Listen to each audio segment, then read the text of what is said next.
In the freezing sea, at the edge of the polar ice cap, live three fabulous creatures.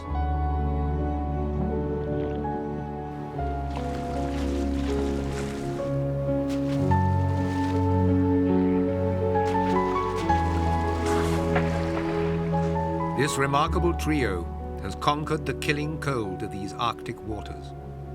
They are the ice whales.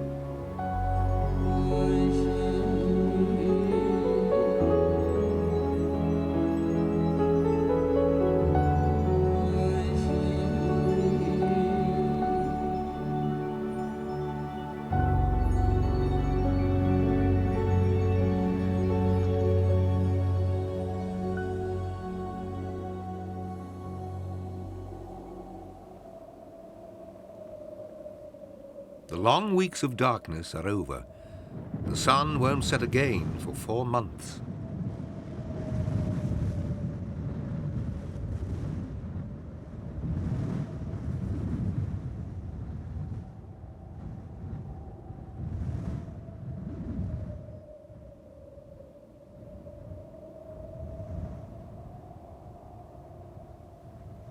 The seas where the ice whales spend the summer are frozen solid. It will be a while before the sun has the strength to soften winter's icy grasp.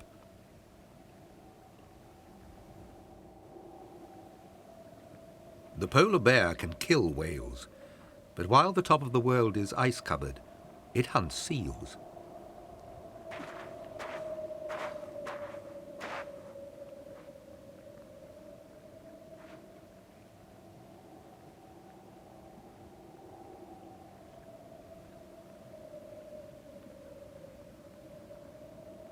While the great white bear spends the winter patrolling the pack ice, the Arctic's whales remain at its outer limits.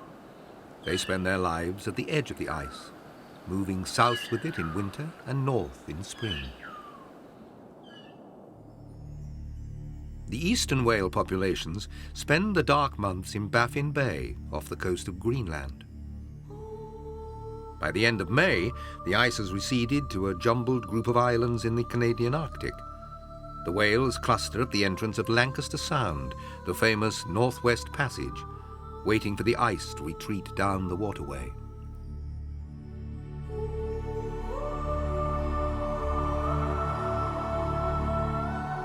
Sea ice governs the lives of the ice whales.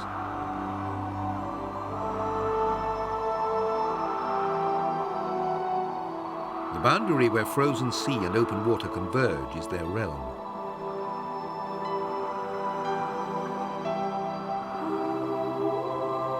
As it constantly shifts and changes, melting and freezing with the seasons, the whales embrace its moods and shadow its every move.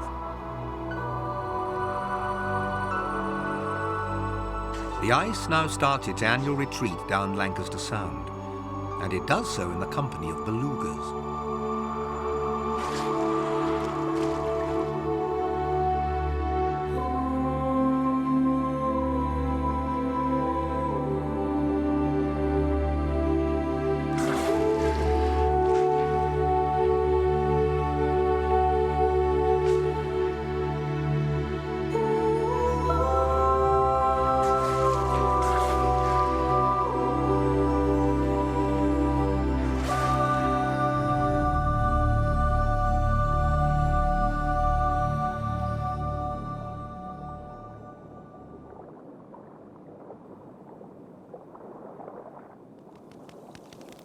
With its charming smile and flexible neck, the 15-foot-long snow-white beluga is like a character out of a fairy tale. Sailors call belugas sea canaries. By squeezing air out of their blowholes and changing the shape of the top of their heads, they fill the glacial ocean with an incredible repertoire of sounds.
The Beluga's complex language suggests a higher intelligence.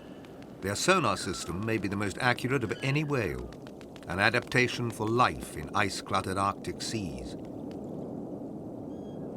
Navigating for miles under broken ice, they bounce clicks off the ceiling above them and interpret the echoes as a sound image of their frozen world.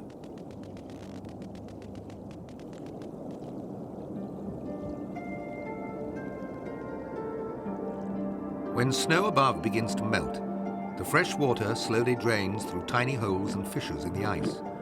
Supercooled shoots of saline solution dribble into the seawater, and hollow icicles form.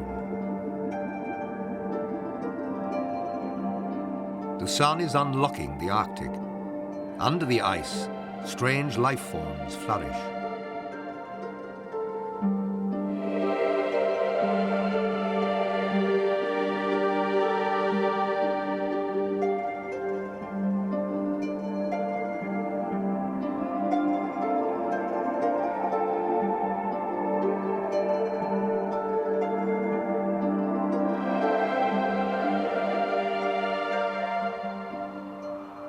Not long after the Belugas, the closely related narwhals arrive at the edge of the fast ice to wait for the big melt down Lancaster Sound. Narwhals are best known for their single spiral tusk, once thought to have been the horn of the legendary unicorn. It is an outsized tooth which can measure up to half their body length.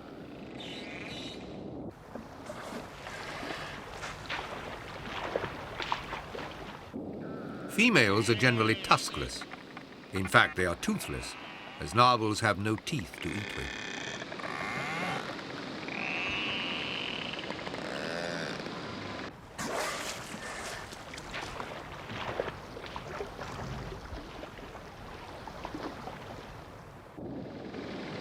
Narwhals have never been seen feeding, but it's presumed they suck their prey into their mouths. The abundance of food in Lancaster Sound is what they are here for. Their wait is nearly over.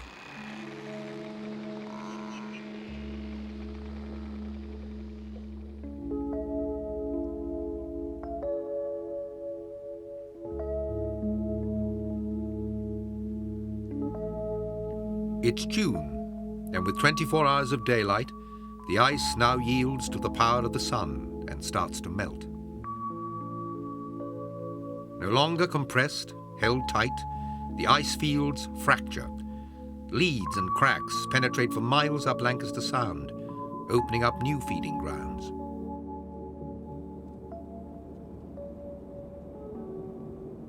This is what the Belugas have been waiting for. They swim along the narrowest cracks, pushing far up the sound. Cracks can close as suddenly as they open and occasionally trap the whales, but the rewards are worth the risk.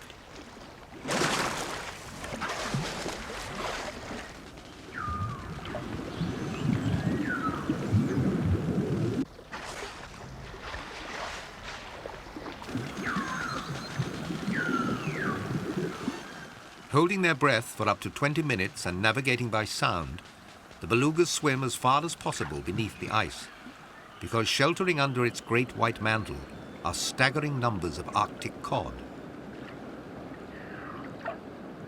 Nearly 500,000 tons of Arctic cod flourish in Lancaster Sound.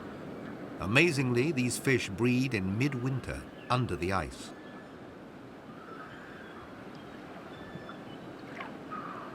They are a major food source in the Arctic and support not only whales, but thousands of seals and birds.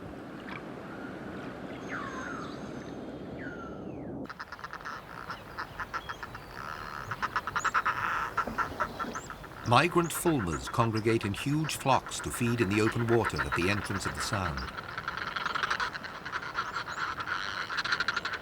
The resident walrus are extremely dangerous at this time of year. Ice still covers the clam beds where they feed. Hunger sometimes drives them to kill young belugas and narwhals.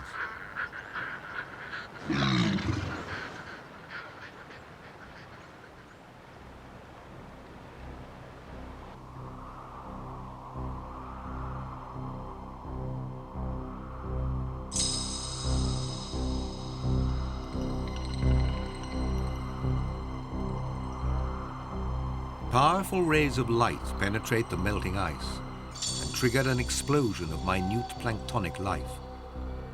Arctic giants arrive to feast on these tiny creatures when strong currents flush billions of them from under the ice.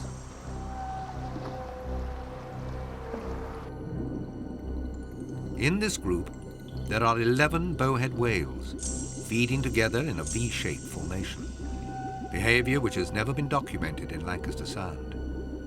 Each whale's slipstream channels food to the companion behind. It is the most effective way to trawl the area, and it shows a remarkable degree of group coordination.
A favorite quarry of whalers, Bowhead suffered 200 years of relentless persecution.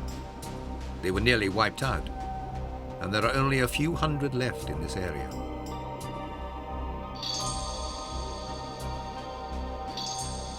These 60-foot-long whales feed almost exclusively on copepods, tiny crustaceans, smaller than a housefly.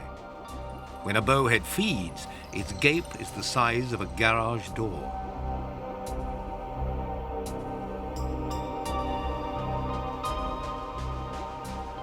The fact that this giant thrives on one of the Arctic's tiniest creatures is incredible, but the bowhead is fantastic in many other ways.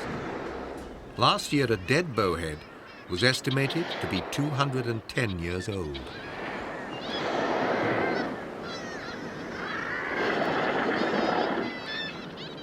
Like the bowheads, kittiwakes and fulmars flock to the ice edge in Lancaster Sound to plunder the rich waters.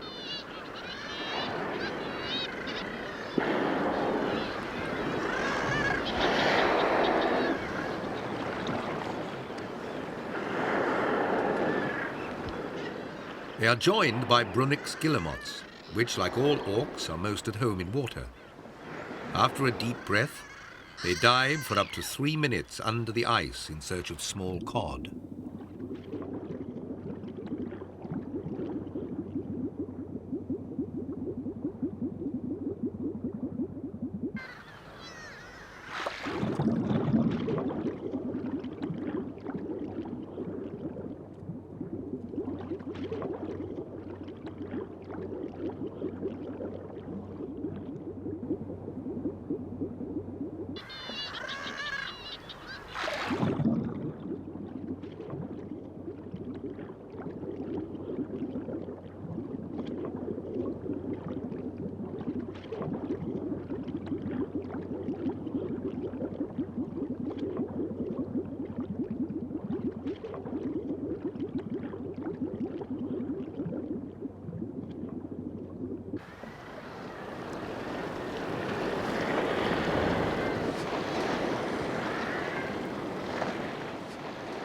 The commotion attracts a powerful predator.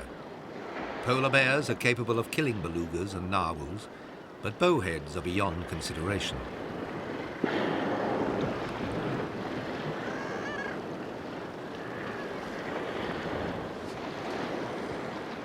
Birds aren't, though.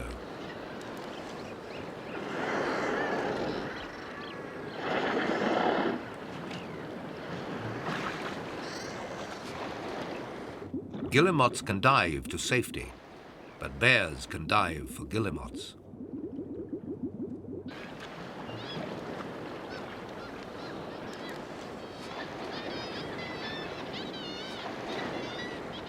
For such meagre rewards, it's just not worth the effort.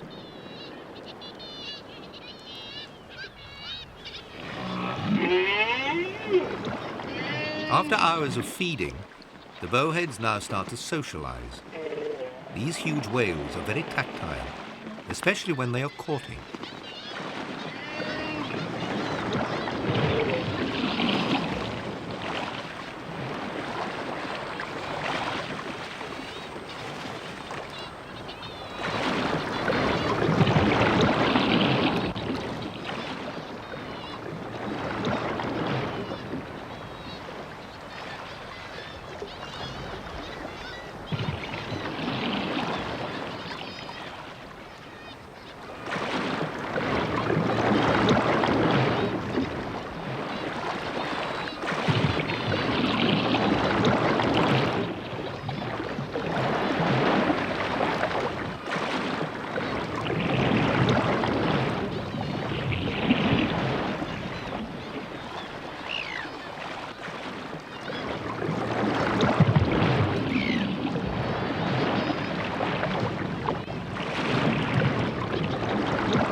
This is the first time that a pair of bowheads mating has been documented.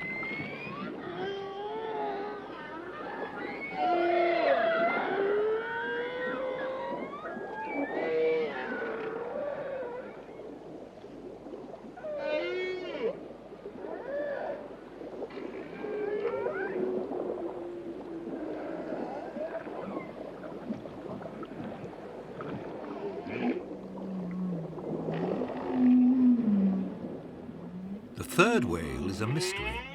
No one knows what sex it is or what it is doing, but it is intriguing.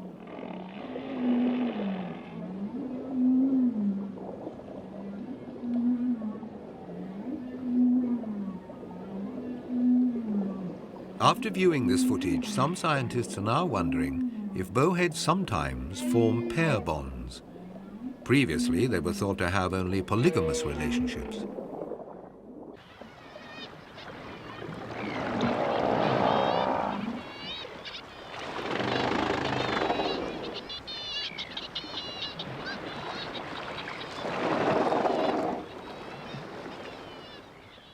Much of the ice whale's lives remain a mystery. The little we do know makes them compelling.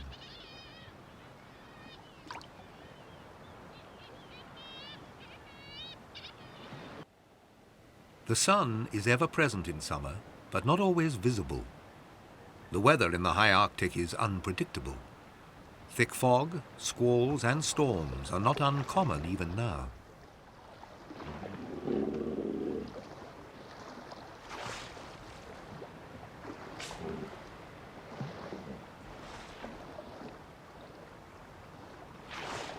The walrus are untroubled. The ice has retreated just enough to uncover their feeding grounds, and now they are making up for lost time.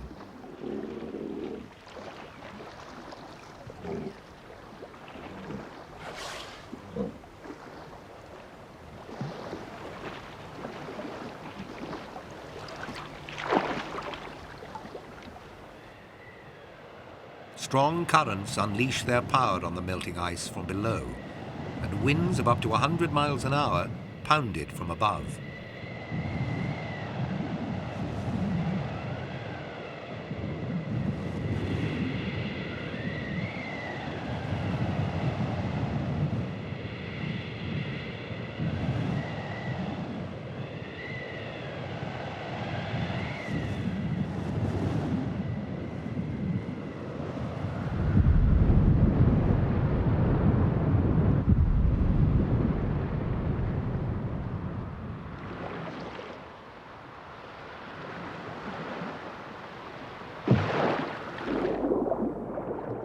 Out in open water, the bowheads appear to enjoy the rough seas.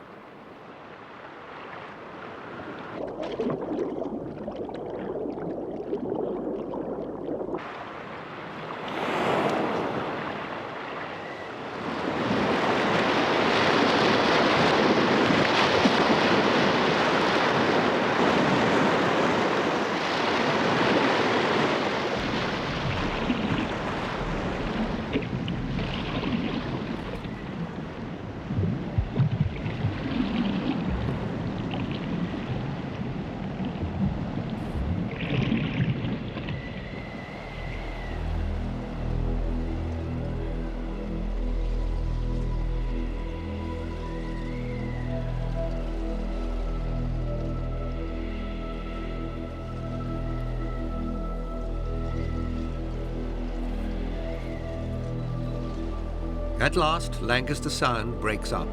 The mosaic pieces of the vast ice fields are swept out to sea.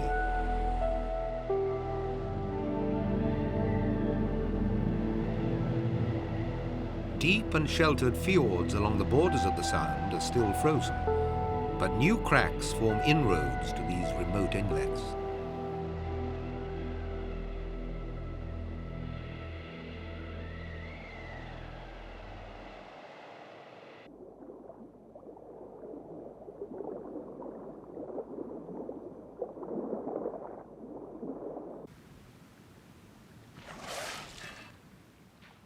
Now the fabled animal of the Arctic moves in from open waters.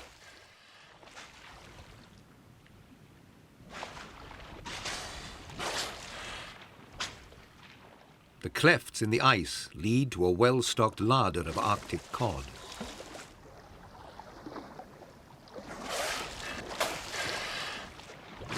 Using their remarkable sonar capabilities, the narwhals make repeated sorties under the ice to find and capture fish and squid.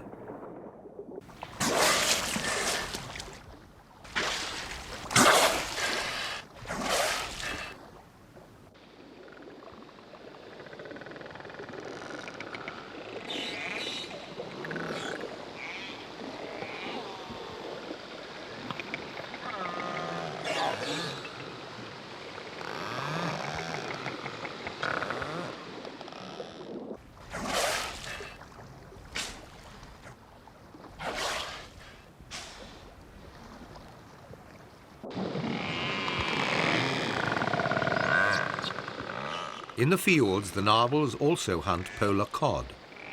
These are deep water fish.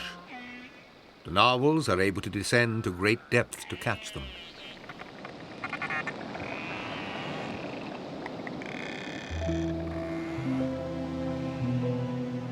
On the bottom of the sea, near the shore, billions of tiny crustaceans multiply.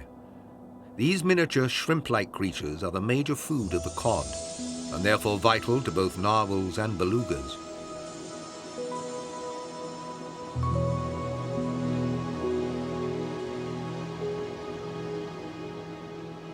Considering these waters never get far above freezing, and it's pitch black down here for half the year, an incredible variety and abundance of life prospers under the ice.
At the surface, this is the time that male narwhals come together to joust, to cross tusks, pitch tooth against tooth, in a strange, slow-motion ritual.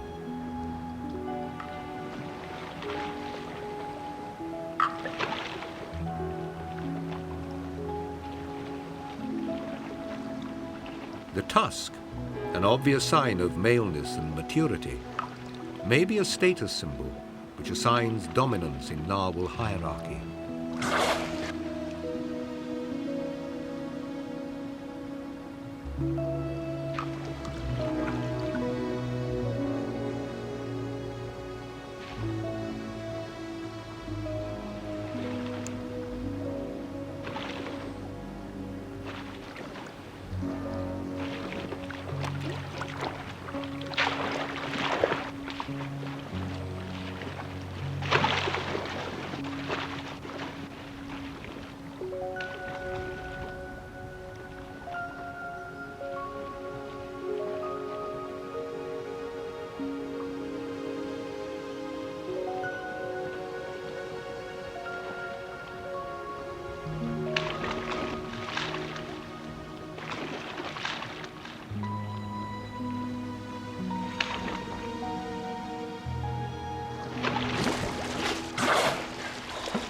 Many narwhals spend much of the summer in the fjords. Here, females with newborn young are protected. These are the narwhals' chosen nursery grounds. While their relatives are in the deep inlets, the Belugas move west through Lancaster Sound. They are heading for traditional, sheltered and shallow estuaries.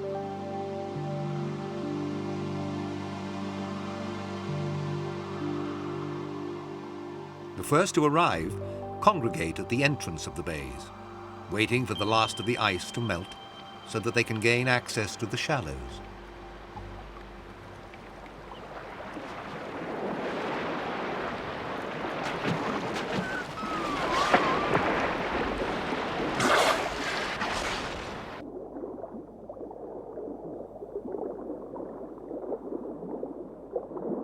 Prior to entering the bays, the female belugas give birth.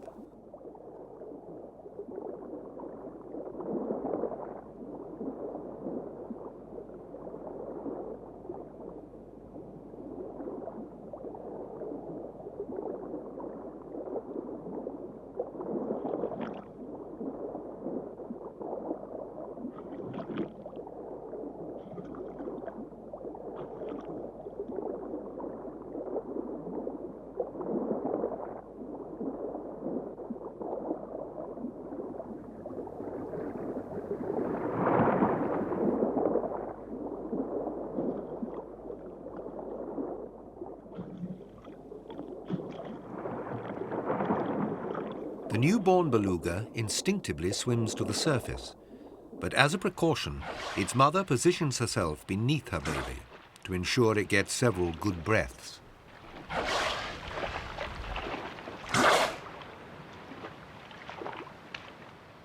The estuarine waters are a few degrees warmer than the open ocean. Even so, the ability of the calf to survive the thermal shock of birth, exchanging the blood-warm comfort of its mother's womb for the icy sea, is incredible.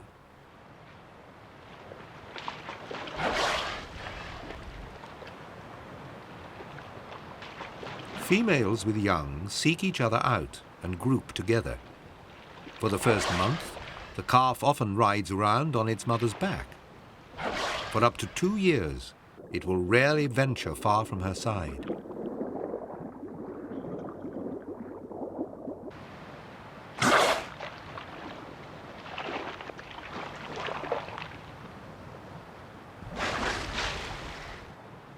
As soon as the entrance is free of ice, usually in early July, the belugas head up to the far end of the bay.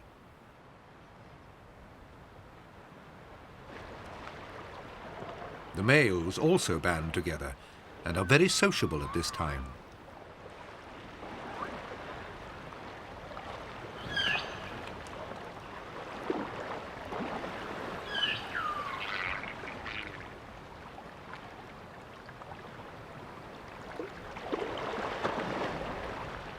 Belugas come to these bays for their annual molt.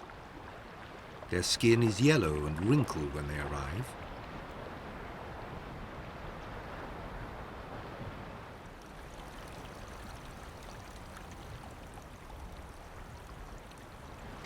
They congregate in the currents of the rivers flowing out into the bay. The warmer fresh water is thought to stimulate blood circulation and help soften and loosen old skin.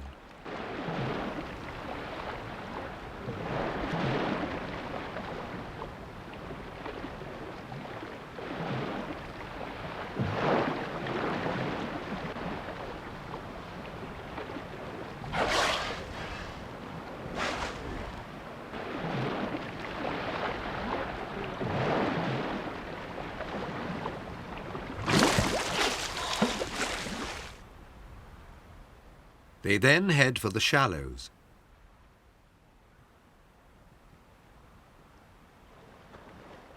To speed up the molt, the whales roll around, rubbing off their sloughing skin on the muddy and gravelly bottom of the bay. All over their range, belugas molt at this time. Once the old skin is shed, they appear gleaming white.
As the tide recedes, the belugas move further out into the estuary and deeper water. But one youngster left it too late and is in serious trouble.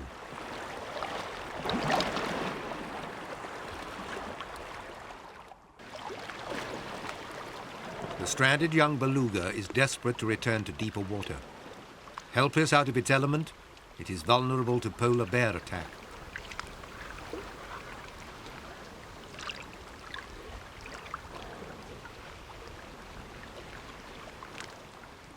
Its only hope of rescue is the returning tide.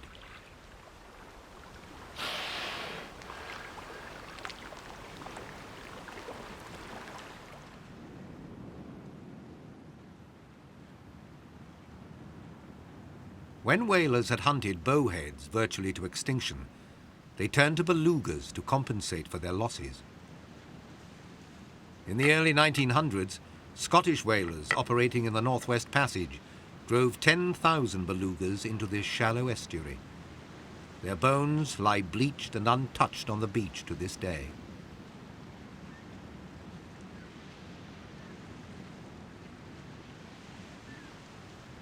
Stranded belugas are easy prey for polar bears. What they leave behind, an Arctic fox will finish.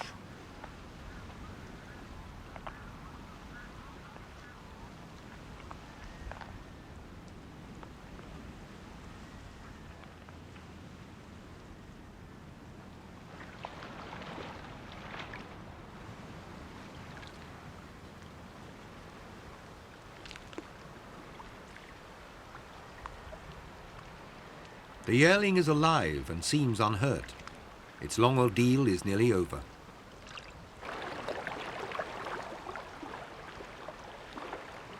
"6 hours have passed. The tide has turned and is coming in fast.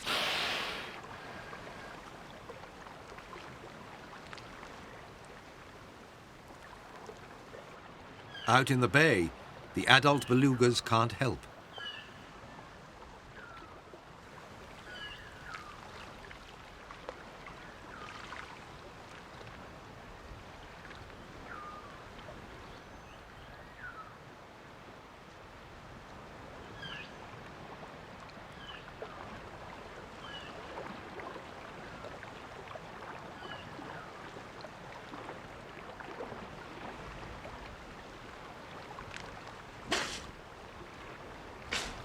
It is impossible to interpret this cacophony of sound. But as the youngster is reunited, the whole group is clearly excited.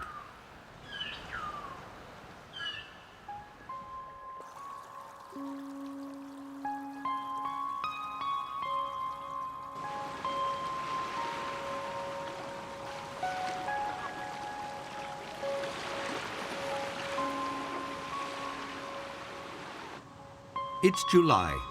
After so many months locked in solid, unyielding ice, all around there is now movement and growth.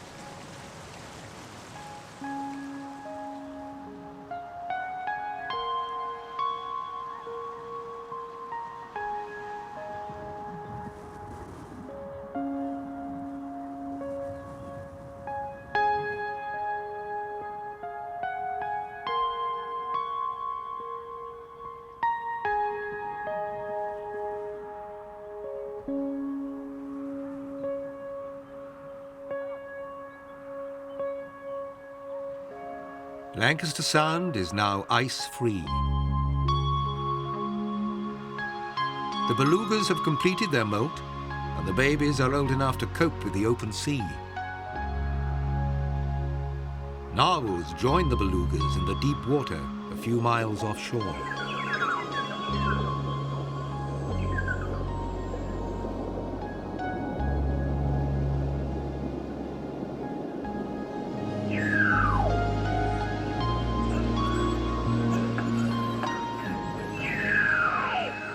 Whales come here to feed.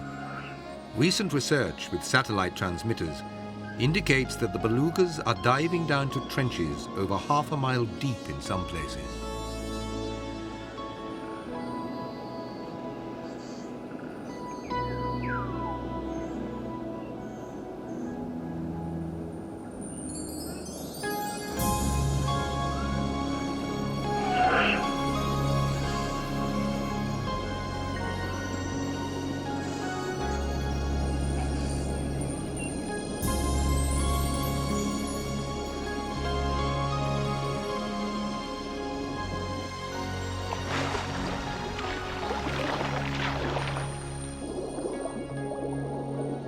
Before they dive, the whales empty their lungs. They can survive without breathing for up to 20 minutes by storing oxygen in their blood and muscles.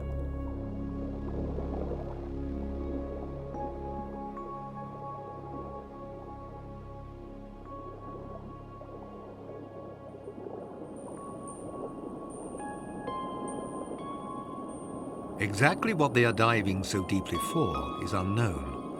A camera has yet to follow them into this Arctic abyss.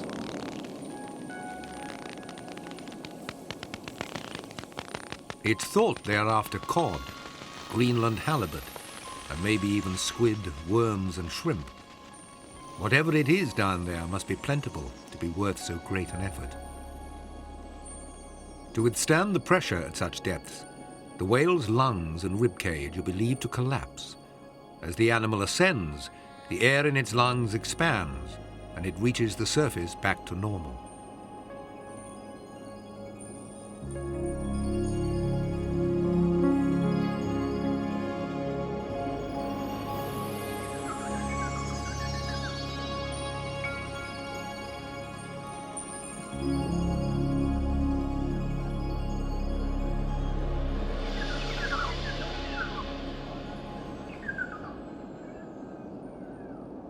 Young belugas suckle for over a year and stay in close contact with their mother for up to 4 years.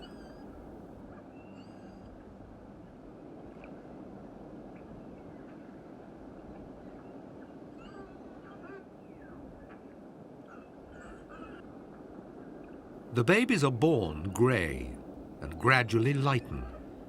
Not until they are 7 or 8 are they pure white.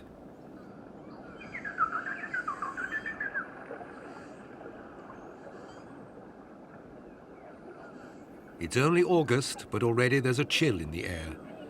It's time for the whales to leave their summer haunts and migrate back down Lancaster Sound.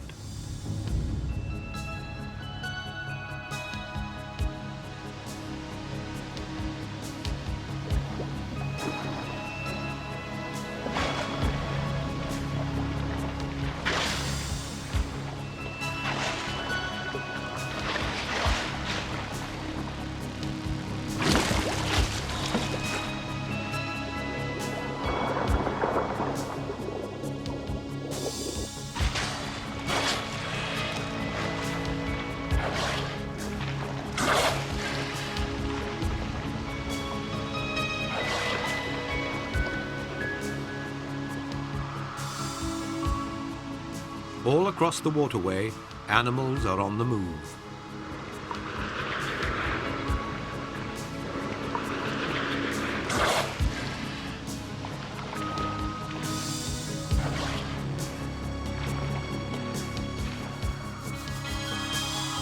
When the sun touches the horizon, the narwhals and belugas have reached open water beyond the entrance of the sound.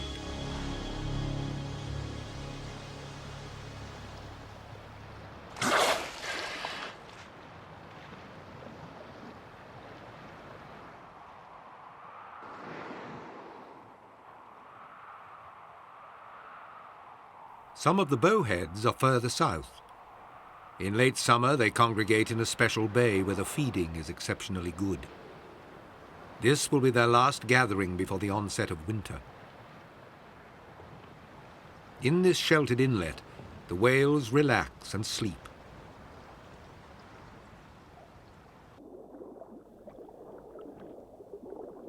Their bow-shaped jaws enclose the largest mouth in the animal kingdom.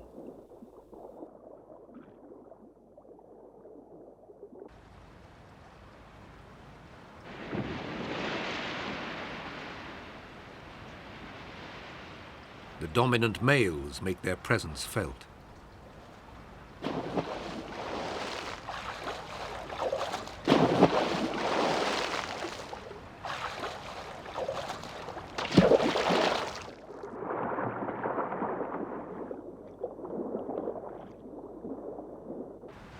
The teenagers group together and indulge in long bouts of sexual play.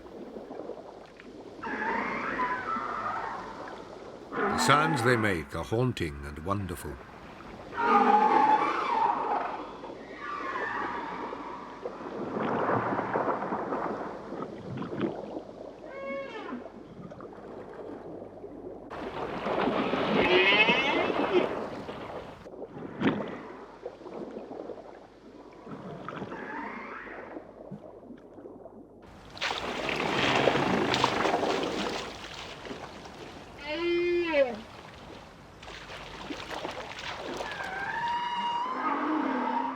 In the underwater canyons at the entrance of the bay, the tides concentrate billions of copepods, and this is the main reason why the bowheads come here. But it is not the only incentive.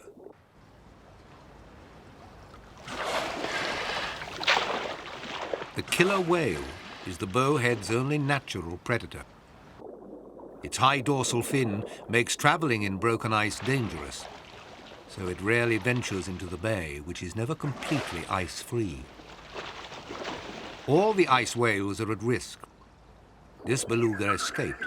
The scar on its belly is there for life. This one has lost chunks from its back. And this bowhead is missing the ends of its tail fluke. Eventually, the bowheads will have to head for open water. They will then be vulnerable to attack.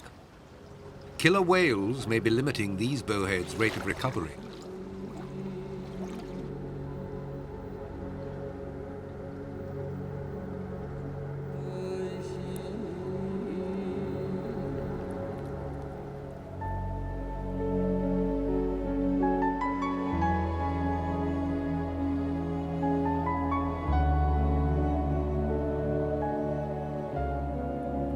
The ice whales depart as access to their food closes in the fading light.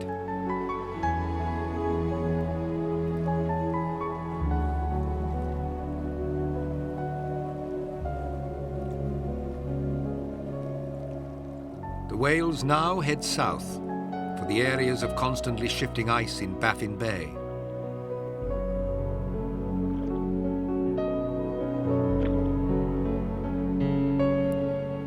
The surface is crystallizing. Soon it will solidify.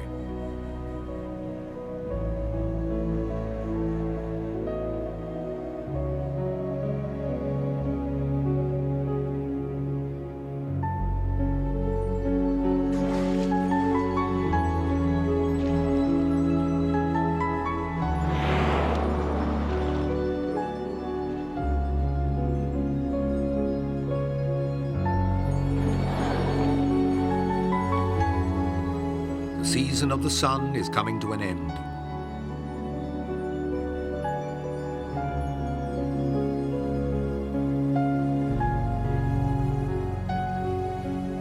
By late winter, the top of the world will be ice-covered. 6 million square miles will be frozen solid. We are just beginning to learn where the ice whales go and what they do for the few short summer months. For the rest of the year, the dark days, the lives of these fabulous creatures remain an unfathomable mystery.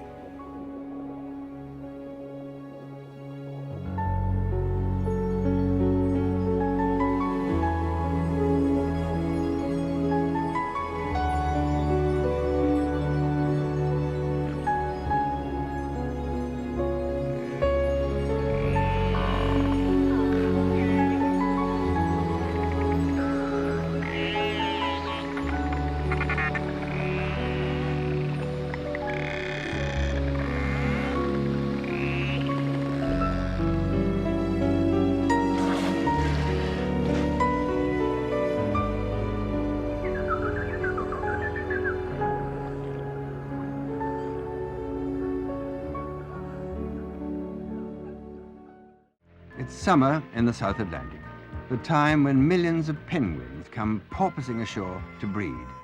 Of course, when it's summer in the far south, it's midwinter in northern latitudes.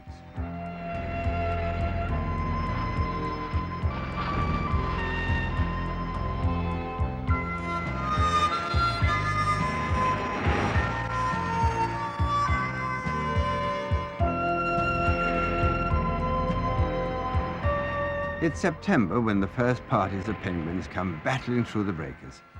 Encased in their thick blubber, they're proof against waves that would smash a man to pieces within minutes.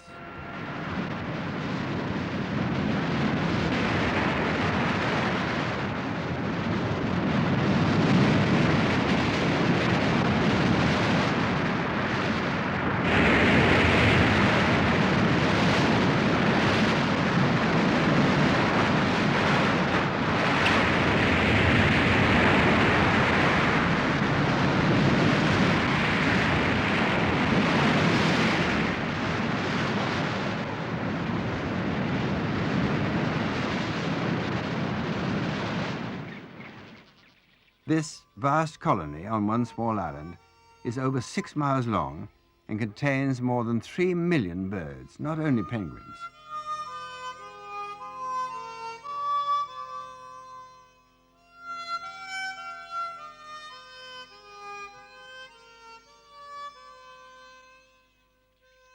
The penguins share the site with at least 200,000 black-browed albatrosses, as well as several thousand rock and king shags.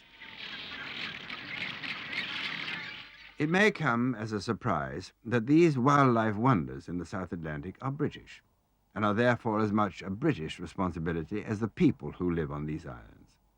In terms of wildlife conservation, the islands have been ignored by successive British governments, and they are not by any means safe from threats and disturbances in the future. So it's high time Britain recognized its own wonderful wildlife asset and took steps to protect it.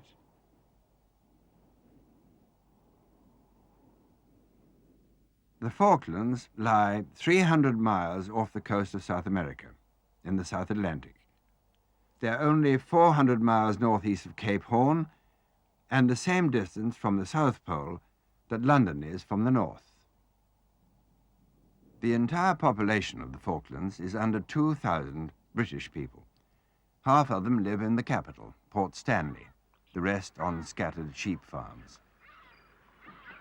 The Falklands were occupied by Britain just over 150 years ago. Today, they're claimed by Argentina because of an earlier settlement by the Spanish Imperial Navy. Now, this survival program is not about the sovereignty issue. It's about the rights of the original natural inhabitants, mainly the penguins. Here, Britain has a heavy responsibility, of which so far she seems to be little aware. The Falklands consist of two main islands, east and west, and hundreds of smaller ones. It was on two of these, on New Island and Steeple-Jason, that our team filmed the story of Penguin Island. Steeple-Jason is in the extreme west of the group. It's uninhabited. The island is about 7 miles long with a central ridge of high crests. It's completely undisturbed and has a total population of around 5 million, all birds. The survival expedition arrived off Steeple-Jason in the motor vessel Forest, captained by Jack Solis. The Forest carries supplies between the islands and is almost the only means of communication with remote parts of the group. Our team was equipped to stay marooned for at least 10 weeks. Some Falklanders politely suggested they were crazy. No one had ever stayed on Steeple-Jason for more than a few nights since they grazed sheep there in 1968. Why should anyone want to stay on such a place just to film penguins? More particularly, why should two girls want to maroon themselves there? Most of wildlife photographer Aubrey Buxton's previous films have been made in the warmer climate of Africa.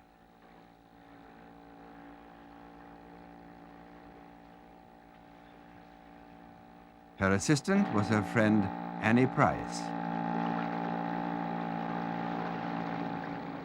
The Royal Marines and the crew of Forest helped carry the girls' supplies ashore.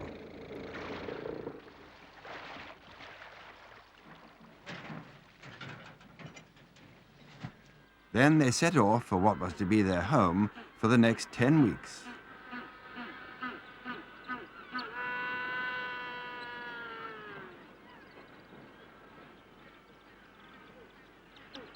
Home was a partly derelict tin hut used long ago by the sheep herders. They quickly discovered they had neighbors, a family of upland geese. When the Forest sailed away, Cindy's only link with the outside world was by radio. This is the Jasons calling Stanley. Jasons calling Stanley. How do you read me? Over. Despite the fact that their peace had been disturbed, the natives proved friendly. A Magellan, or jackass penguin, had its nesting burrow right in the back garden.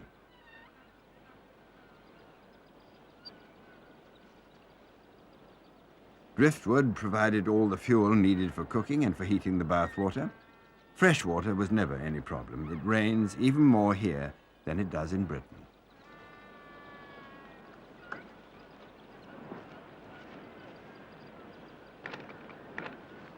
Domestic chores had to be fitted in on days when the weather and the light were too bad for filming.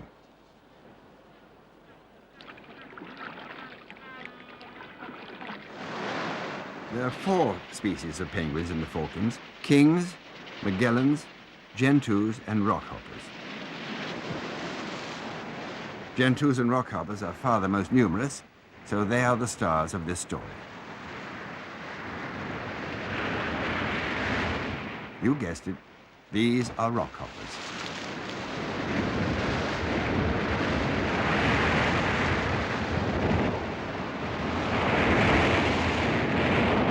Each jump, with feet close together, takes a rockhopper about 1 foot forward.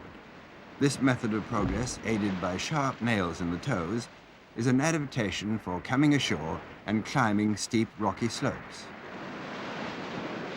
They porpoise towards the landing ledges, sometimes leaping 4 feet in the air, hoping to land on their feet, but often flopping on their bellies.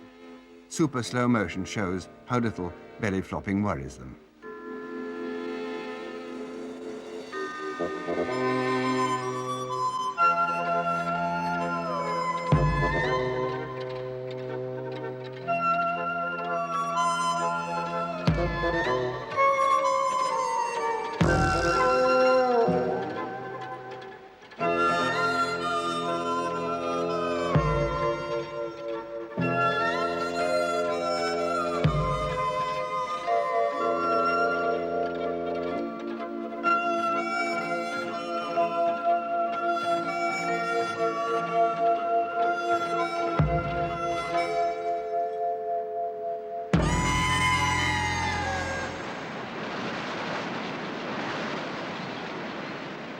Rockhoppers nest on top of the cliffs in areas unused by other penguin species. So their ability to ascend and descend rugged gullies and rocky paths gives them an advantage. Once they reach the top, they have the nesting site to themselves, at least as far as other penguins are concerned. High up, they're also safe from raiding seals. Rockhoppers are the noisiest of the penguin species, especially at the start of the nesting season.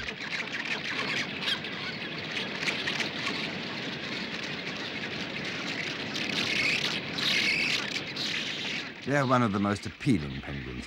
The gold crest and the bright red eye give them a somewhat comic dignity. The crest is only fully resplendent on the adult birds.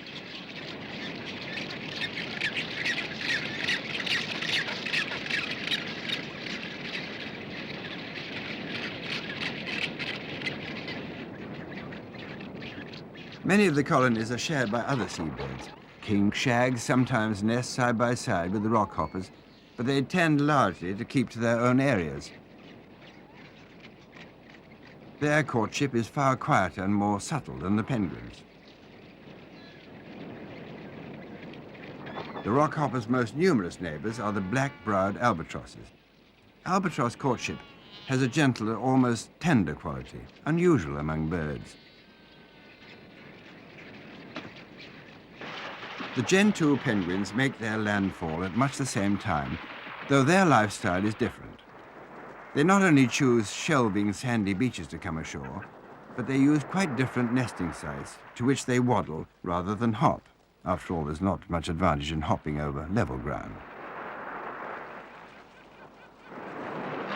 The distinguishing mark of the Gentoo is that white headscarf. No one is sure, but Gentoo may come from the Spanish word Juanitos, meaning little man. Like the rockhoppers, they nest in much the same site year after year. The long march to the colony is always orderly, determined, and unhurried. Within 10 days of the first party's landing, the colony is full. Nest building with penguins is largely a ritual affair. In the Gentoo's case, it's sometimes a matter of balancing small stones. Quarreling neighbors don't do too much for one's concentration.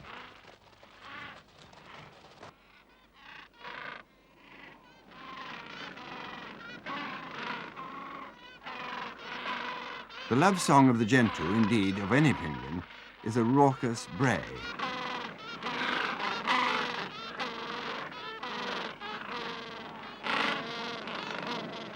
He, or maybe she, finally succeeded.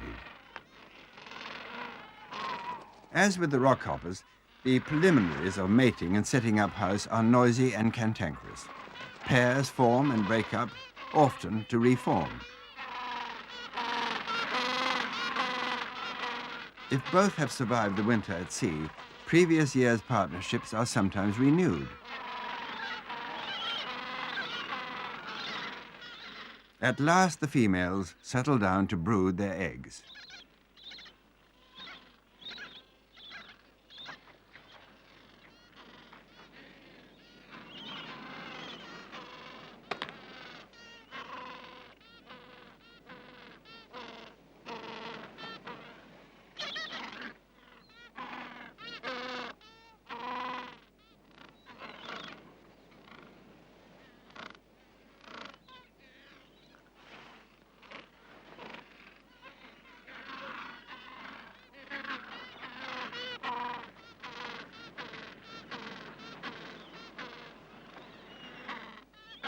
Now, where did I lay that egg?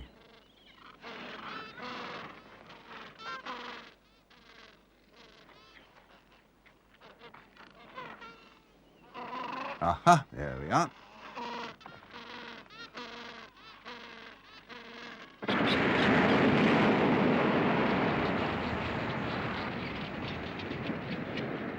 In the rockhopper and albatross colony on Steeple Jason, courtship and nesting is getting into full swing too.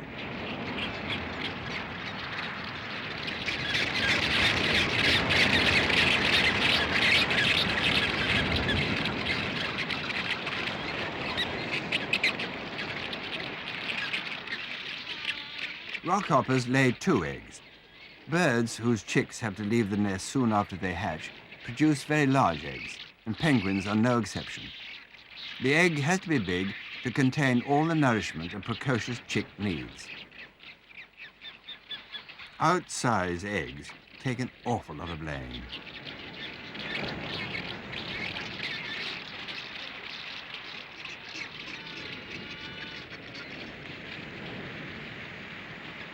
The second egg will be even more of an effort. It's usually slightly larger. As soon as the second egg is laid, the female starts incubating, but only for a few hours. Then the male takes over. Penguins are able to drink seawater, dispersing the salt through glands in the head. At nesting time, fresh water is very welcome, and the frequent rainstorms produce plenty of that.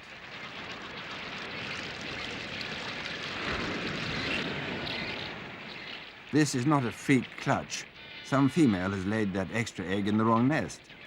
The householder guards it jealously from an intruder, perhaps the real owner. Penguins have no land predators. This could be one of the reasons why they've lost the normal use of their wings. They've no need to escape by flying. But at nesting times, their eggs and young are constantly under attack from the air, mainly by the skuas, who watch for an unguarded nest.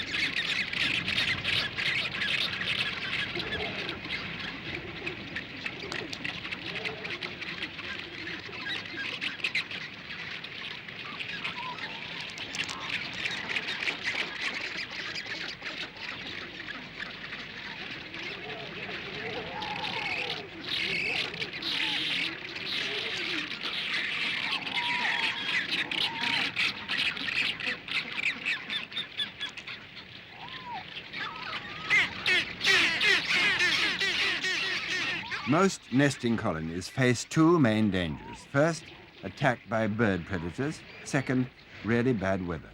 The penguins have to cope with both, but the weather hardly worries them at all. Adult penguins are proof against the worst the Falklands can throw at them, and something particularly nasty is at this moment rolling in from the Southern Ocean.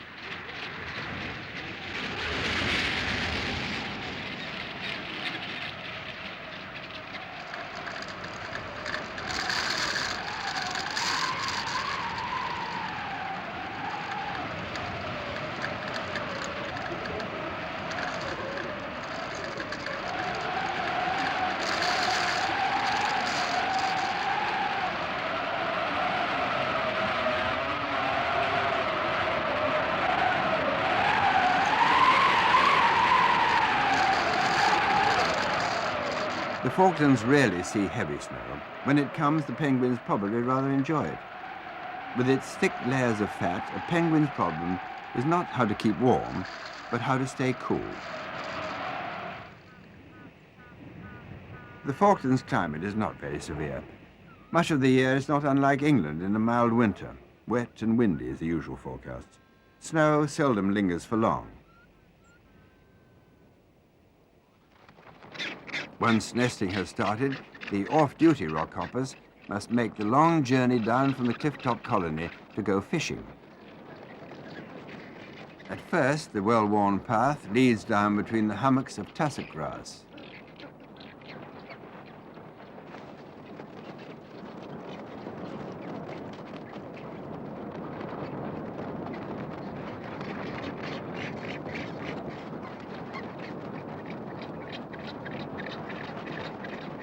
Once the tussock has been negotiated, the rock hopping starts.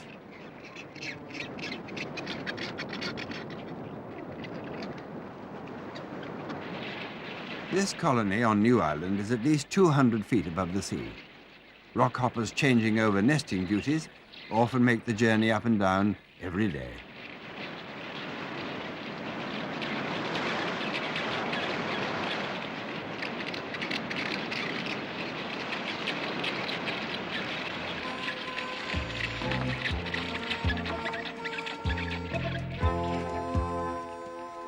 At the steepest points along the trail, the rocks bear the scars of maybe thousands of years of penguins' progress.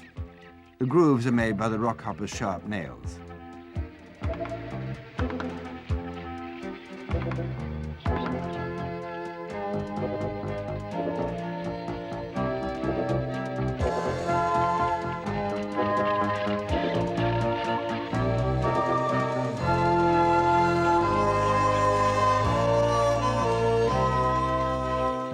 Some points along the way definitely need slippery surface signs.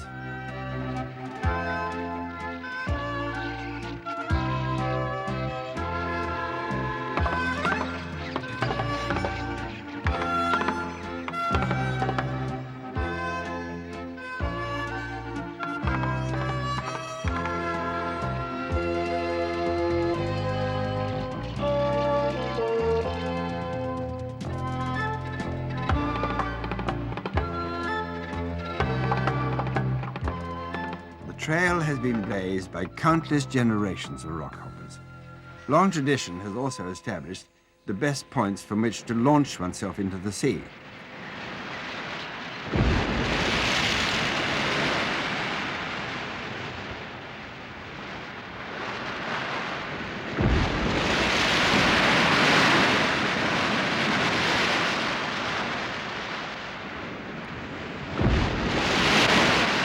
The trick is to judge when the wave reaches its highest point.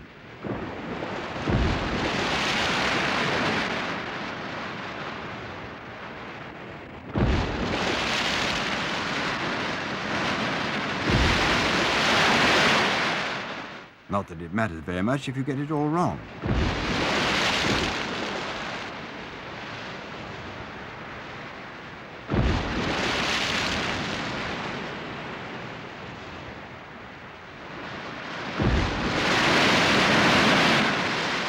Can't help feeling that for the rock hoppers, it's all a bit of a game. Not far away on the same island, the gentoos are coming ashore from fishing expeditions to take their turn at the nest. Like small black torpedoes, they dart straight for the sandy beach, surfacing at the very last instant, just before running aground.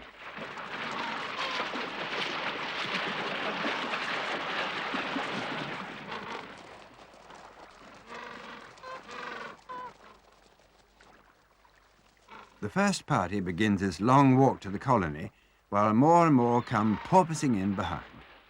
Porpoising not only enables the penguins to breathe, it probably confuses the predatory seals.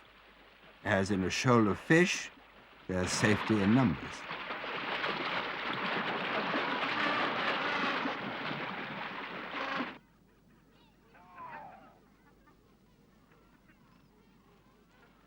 The touching thing about penguins is how completely trusting they are once they're ashore.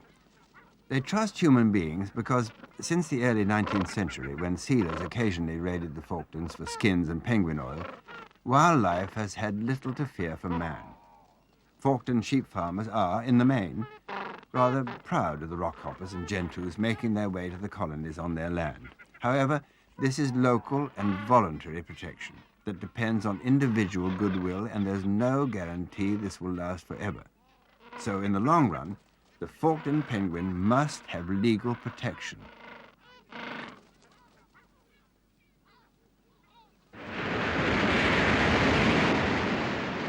For the rock hoppers, low tide produces some landing problems. It exposes thick beds of tangled seaweed called giant kelp. So the rock hoppers suddenly find themselves in a kind of seaweed maze where hopping doesn't get you anywhere.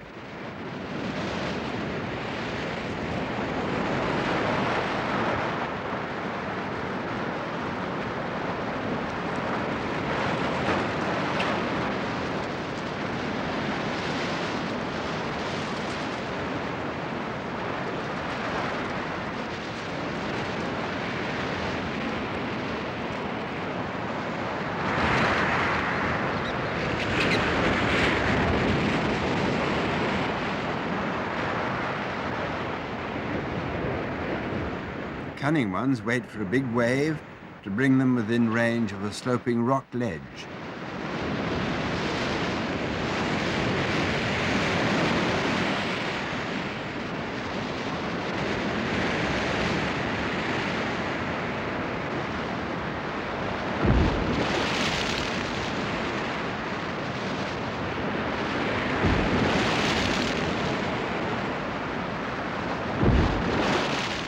Rockhoppers returning from the sea often do a very peculiar thing that no one has so far explained. Having been in seawater for a number of days, they immediately take a swim in a quiet tidal pool. It's quite possible they just enjoy a tranquil dip after being buffeted about in the surf.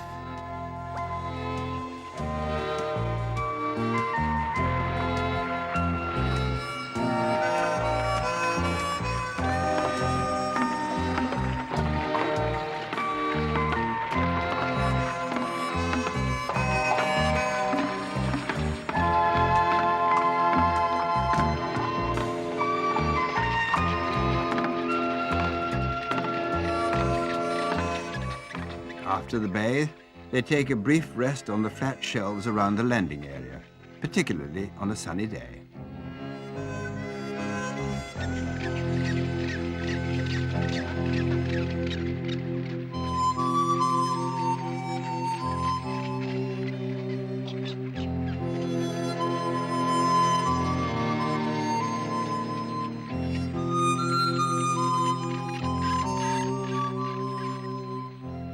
Then, once again, they have to face that long climb up to the top of the cliff. Some colonies are as much as 500 feet above the sea.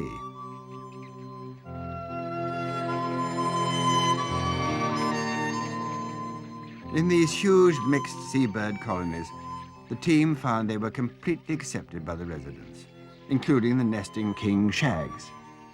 Ashore, the birds had no fear of predators, but, as we'll soon discover, the ocean holds many dangers for them. In the Falklands, sea lions are the adult penguin's only predators. The gentoos seem particularly vulnerable when landing or setting off to sea.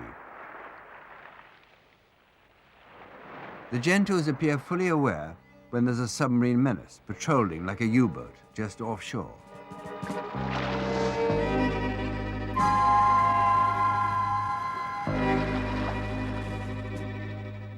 They move further up the beach. They simply have to go to sea to feed themselves. And the sea lion watches, knowing that sooner or later they'll just have to make a dash for it.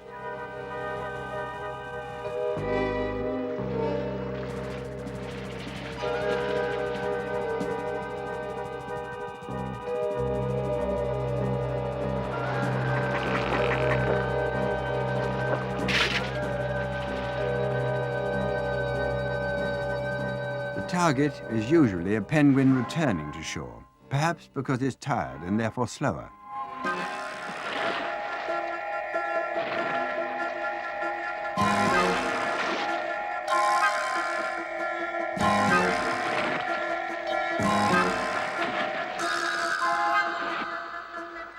But another mass of returning gentoos distracts the hunter, and this victim escapes.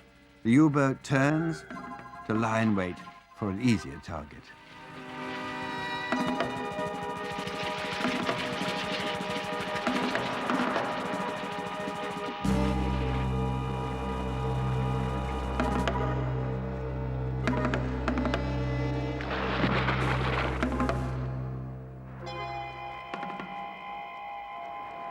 The sea lion, the hunters are invariably bulls, doesn't have long to wait.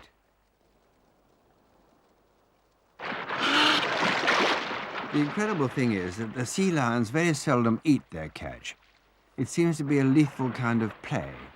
The only winners are the giant petrels who hang around immediately they spot a sea lion hunting. That oil slick, amazingly, is the product of one dismembered penguin. The action of both killer and victim is so fast and so fluid that it can only be captured in super slow motion.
The winds that give the seas around Cape Horn their deservedly dreadful reputation are no strangers to the Falklands. When they strike, they give little warning.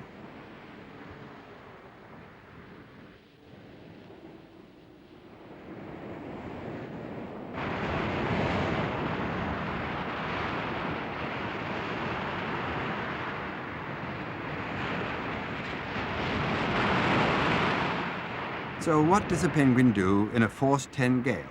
The answer is, he carries on regardless.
The identical spot, only 24 hours later. As suddenly as the winds come, they vanish.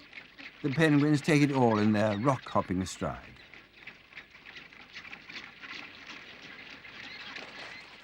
The time is fast approaching when the first chicks will hatch up. At that moment, it's usually the males who are brooding the eggs. So these sleek, well-fed penguins returning with full bellies from the sea are most likely to be females.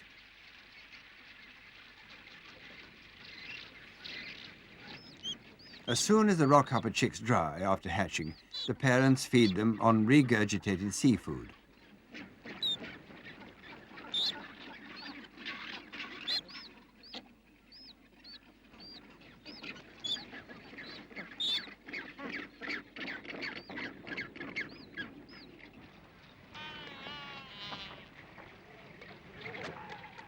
In one part of the colony, the black-browed albatrosses easily outnumber the rockhoppers. The albatrosses were equally relaxed about Cindy filming them. They start to nest before the penguins, and their young develop more slowly. Their fledglings will still be there when the young penguins have left for the sea.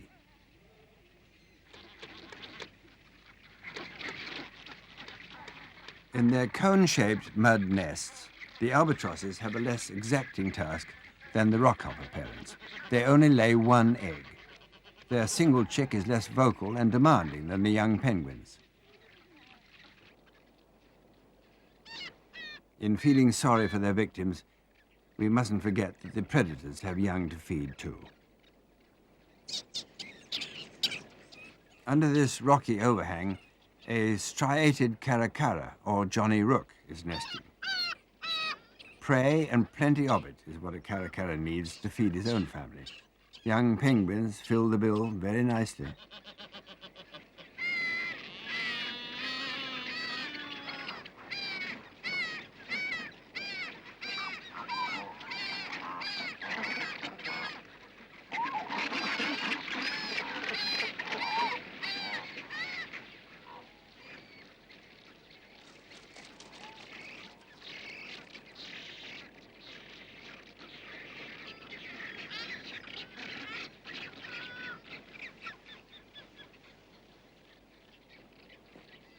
One caracara chick is very much bigger than its sibling. Watch how he gets all the food. That's often the way with birds of prey. The smaller bird probably won't survive.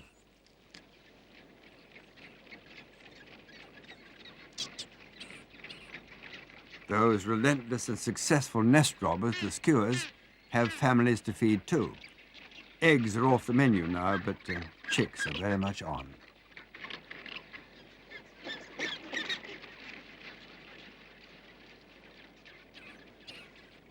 The skua young leave the nest shortly after hatching. The parents hide them among the rocks until they're ready to feed them.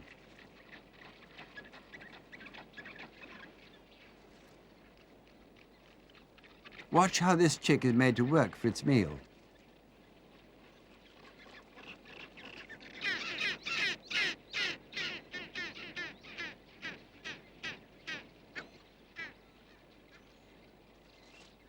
Skuas will scavenge any dead bird they find in the colony, and sadly they'll also kill any young penguin rash enough to wander away from the protection of its parents.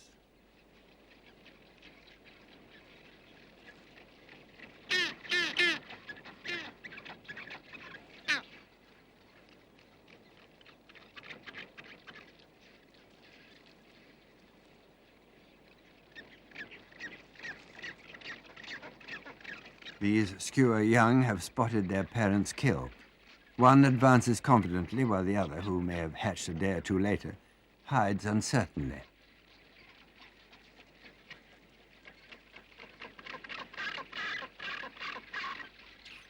The timid chick still begs for food. The more advanced one tucks in like the true predator it is already growing up to be. Everyone's chicks are growing fast now.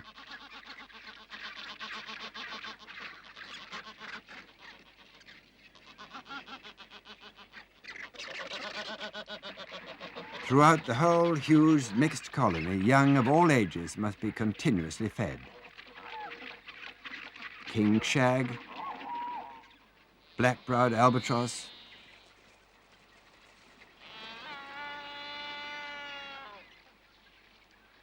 rockhopper penguin, they're all cramming seafood into their young.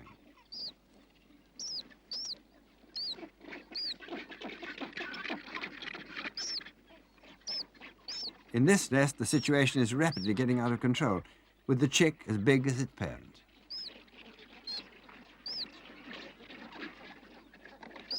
Whatever the size of their offspring, penguin parents are remarkably conscientious, giving them warmth and protection even after they've outgrown the situation.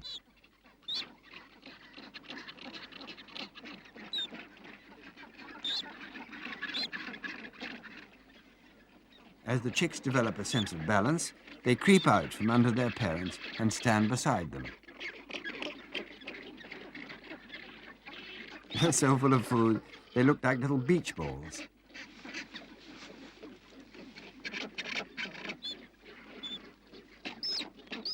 The next stage is for the young rockhoppers to form up in groups of the same age, and the parents go off to fish, leaving them on their own. The young seem to be able to find enough protection from skuas just by huddling together. For the first few days, they'll return to their nesting areas to be fed. On the open ground of the Gentoo colony, the system is rather different. When the parents return from the sea, the young birds have to chase them before they get fed. It's a kind of training for the time soon to come when they'll have to pursue their own food in the ocean.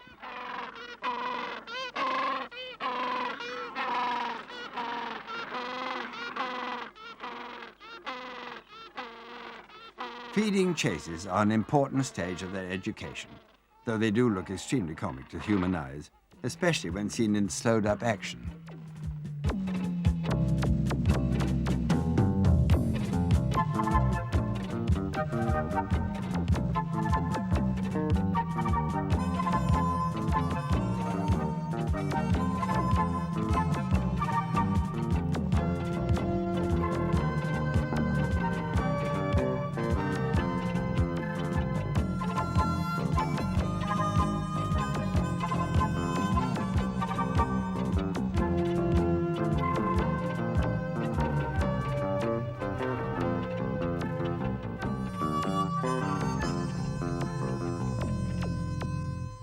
king shags make their young work for their food too, though in a slightly different way. Their chicks must pester their parents with their beaks before they get fed. Some young shags don't appear to know the difference between a full crop and a loaded camera. The last stage of the young penguin's development before heading for the sea is to shed all their baby fluff. A penguin has more feathers than any other bird, and when they're all being shed at once, the result is like a snowstorm.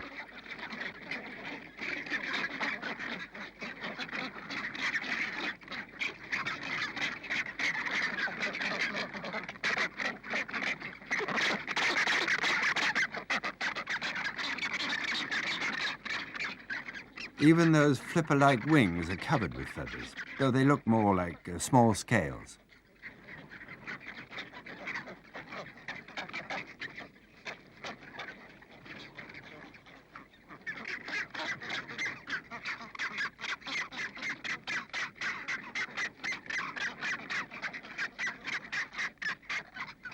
At this stage, they're fed by their parents much less frequently. They're beginning to resemble the adults. The golden eyebrows are developing nicely, but they won't come to their full glory for at least a year.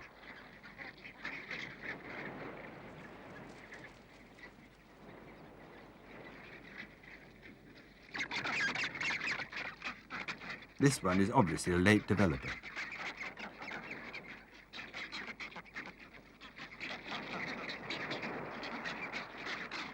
Now, when Cindy walked through the colony, the young penguins were slightly apprehensive, but even so, they gave no sign of panic.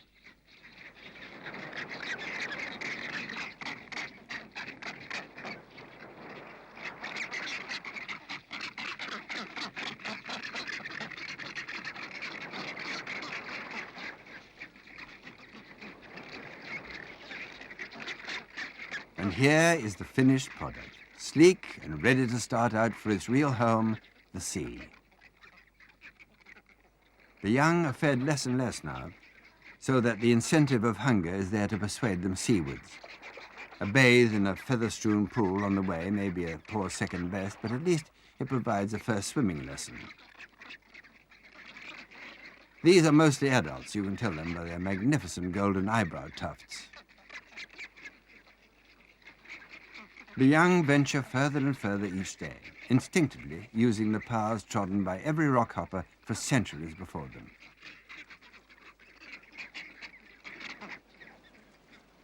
An adult is leading this party.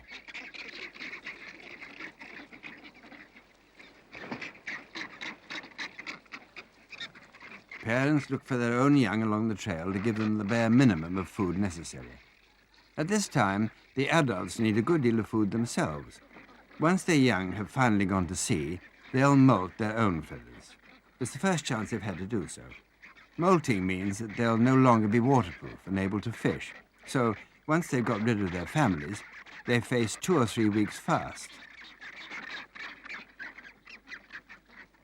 Down on the flat ledges close to the sea, a good deal of argument still goes on as parents seek out their own children and chase away strangers.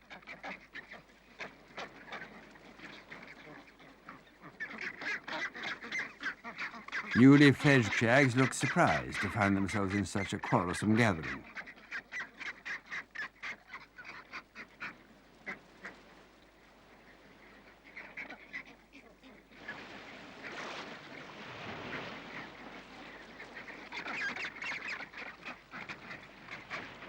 Now it's a question of plucking up courage to take that first plunge.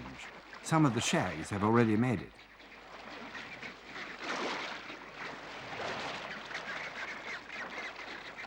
One brave young rockhopper leads the way, and away they go.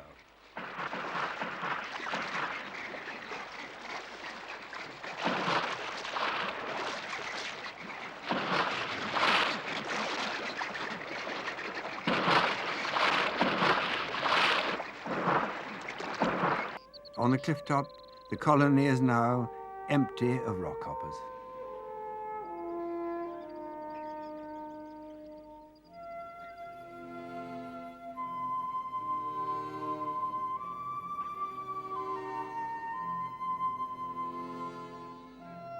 The only occupants are the photographers and the slow-to-mature black-browed albatross young.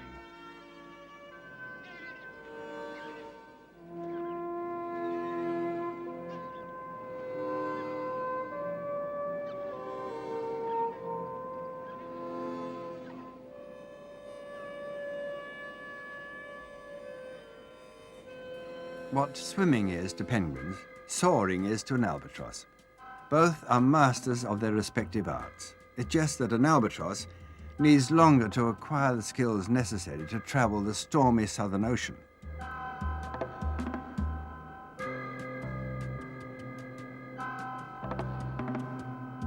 Parents still feed the fully fledged young even while they're taking their final flying lessons without actually leaving the ground.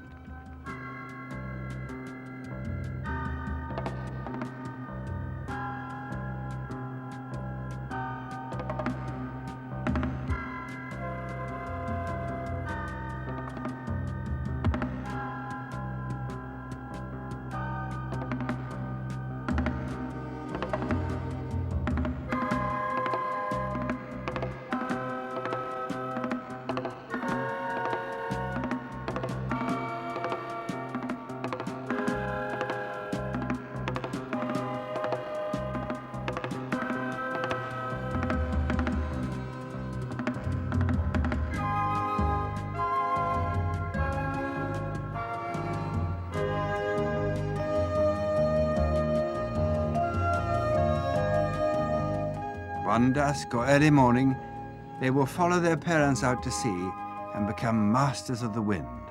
And then the colony, finally, will be deserted.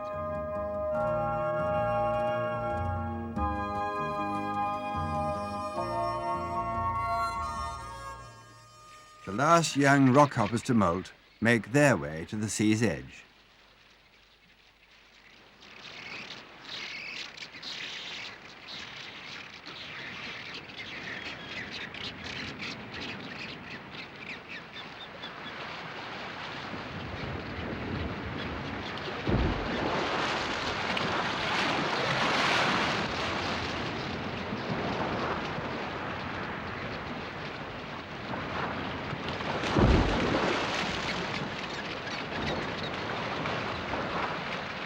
The young of this season won't disappear from sight of land immediately.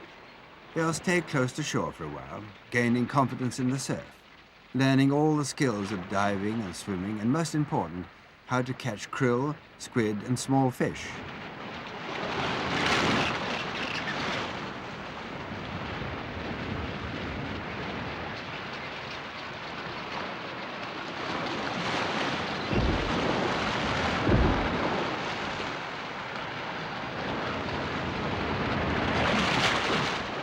You can almost share the joy that a young penguin feels on first contact with the ocean.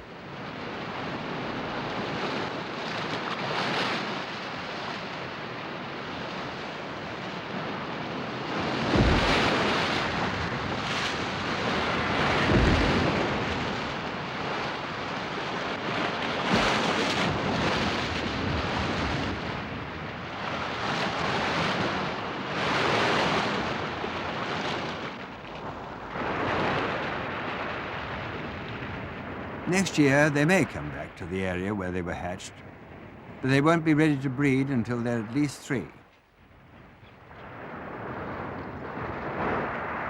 One or 2 bold ones may climb the rocky path and approach the colony out of curiosity, but they won't dare to enter. They're certain to be attacked and driven off by the adults, so mostly they'll just hang around, sunbathing and swim. Penguins live a long time. 25 or 30 years, maybe. So if they survive the perils of the sea, they can afford to wait a bit before they start raising their own young.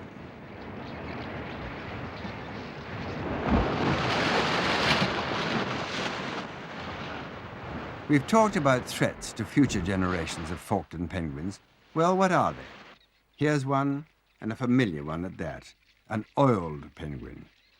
There's a strong chance that oil will be found between the Falklands and South America. If so, then oil spills present a terrible threat to the penguins. Again, most countries have declared 200-mile fishing limits. there is still only a 3-mile limit around the Falklands. Outside this, foreign trawlers are already sweeping up the abundant fish with unknown long-term effects for the penguins. The threats, we admit, are in the future. But environmental threats have a nasty habit of moving overnight into the present. Might not Britain make the world aware of the importance of the Falklands and our penguins by declaring the bird islands a national park? At present, Britain doesn't possess a national park worthy of the name. Here is a supreme opportunity to protect the one natural paradise that we, in Britain, are still responsible for.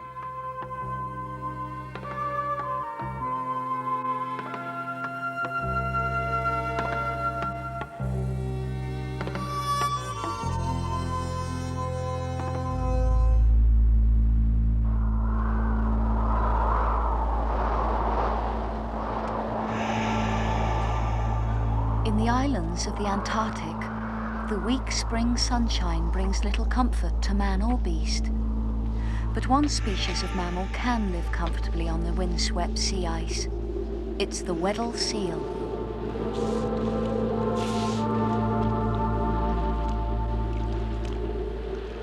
Weddell seals are wonderfully adapted for diving. They can go deeper and stay under for longer than almost any other seal. What gives them an advantage over all the others is their ability to rear their pups while the sea is still frozen.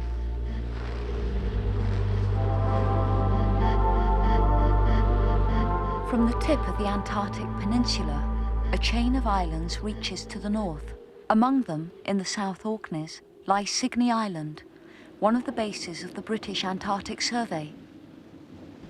The base is manned all year round, and in winter the humans have to wage a running battle with the weather. In conditions like these, the only other warm-blooded creatures on the island are a few birds and the Weddell seals out on the sea ice.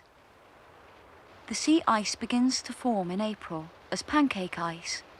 The pancakes join together, and as the ice gradually becomes thicker, it is repeatedly crunched up by winds and tides until the whole sea surface is covered with an irregular sheet which can be up to 5 meters thick.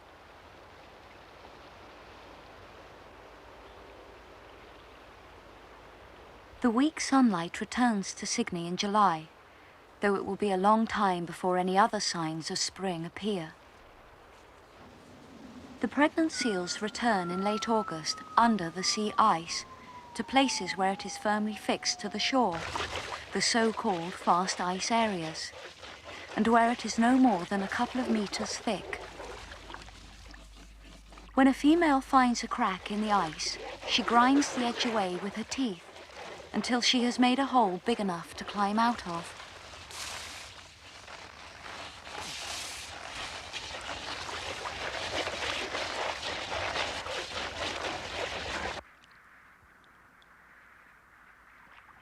Then she hauls herself out onto the ice to prepare for the birth of her pup, which is only a day or two away. She is about 3 meters long and weighs about 400 kilograms.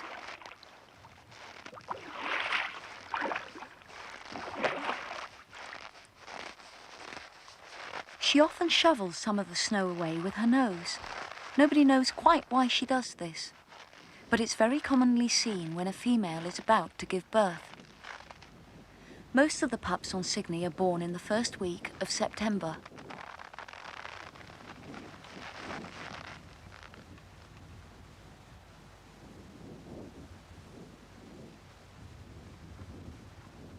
The seals are not exactly gregarious, but they gather to give birth in certain favourite places.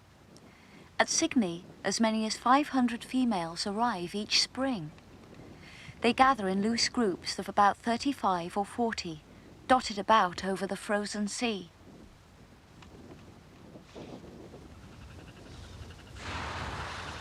On the second or third day after the mother came ashore, the first contractions begin, and her pup is on its way into the world.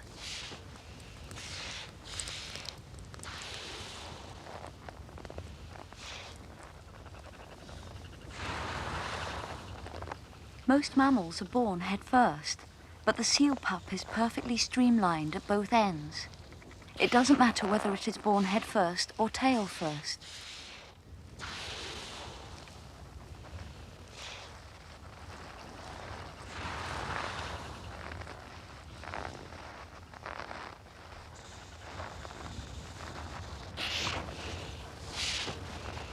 The first thing the mother does is to nuzzle her pup. Each will learn the smell of the other to help them to identify each other later on.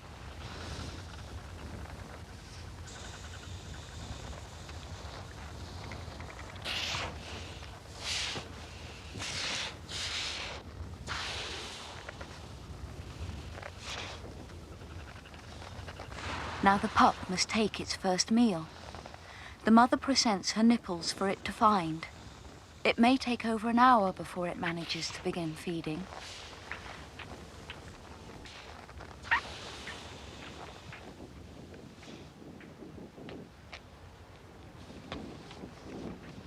The pup will put on weight very quickly as it feeds on its mother's rich, fatty milk. It weighs 25 kilos when it is born, and when it is weaned 6 or 7 weeks later, it will weigh over 140 kilos. That's putting on weight at an average of over 2 kilos a day. Surrounded by snow stained by blood from the birth, mother and pup lie alone in a white wilderness.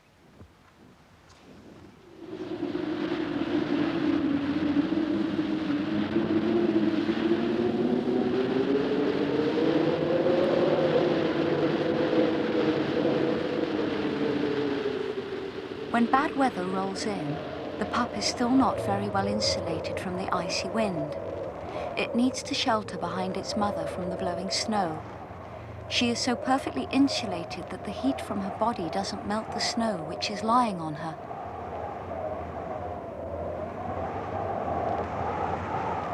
This perfect insulation can actually cause a problem for the seals. Sunbathing in the clear Antarctic atmosphere can raise their temperature to the point where they need to get rid of the heat. They can do this by increasing the blood flow to their skin. When a seal has been cooling off in this way, it often leaves a melted impression of itself in the snow.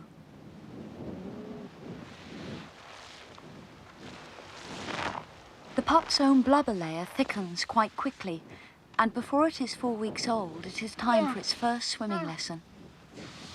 Its mother peers down the hole first to make sure that there are no other mothers with pups or territorial males nearby. Both might attack her baby.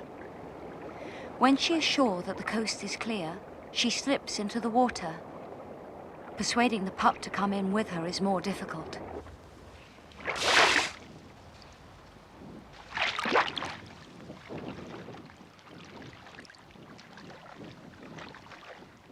She calls to the pup, but it's very reluctant at first to follow her into a strange new world.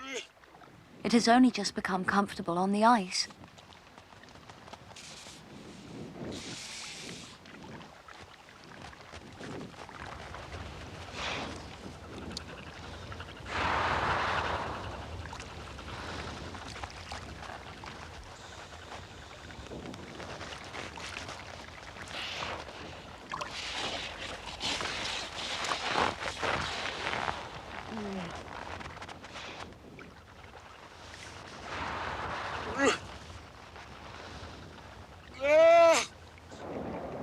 Finally, after a great deal of persuasion, it takes the plunge.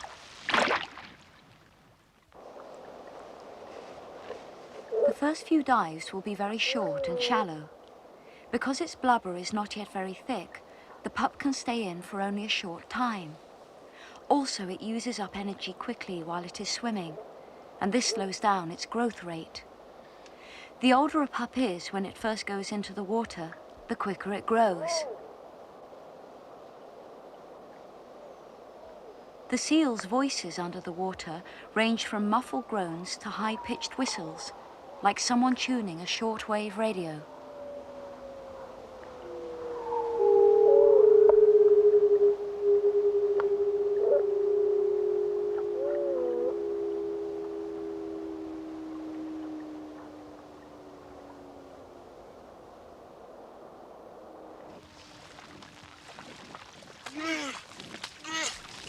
Climbing out of the hole is very difficult when the ice is so thick. The mother gives the pup a helpful nudge with her nose.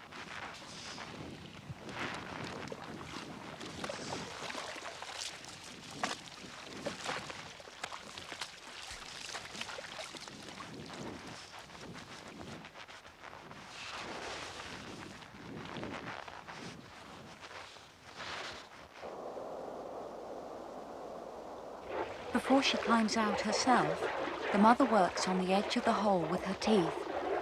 Although it is spring, the weather is still very cold, and there is a danger of the hole freezing over. No other seal can keep an ice hole open in this way.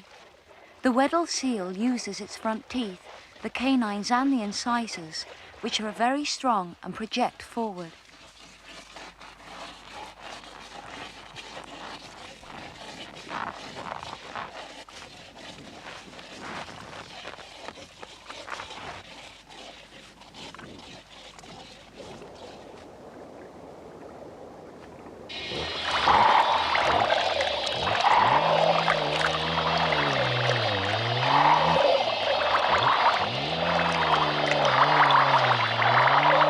The humans too have ways of making and maintaining a hole in the ice for their own diving activities.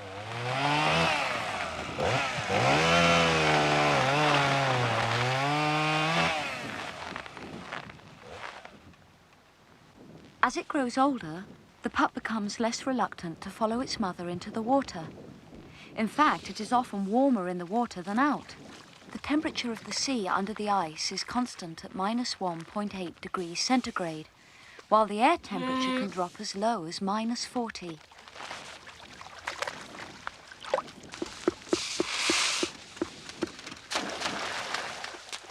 The breathing holes are very important to seals. Males often fight over them, threatening each other with throaty clicks and using their ice-cutting fangs as weapons.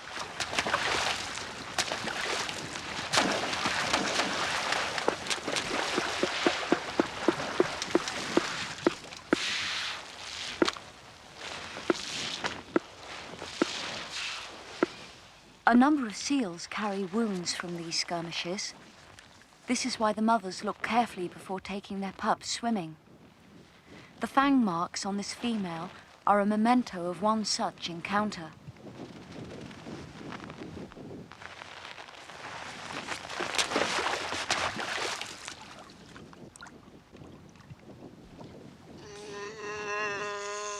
The females don't fight amongst themselves. Mothers and pups lie scattered on the snow-covered sea ice, paying little or no attention to their neighbours.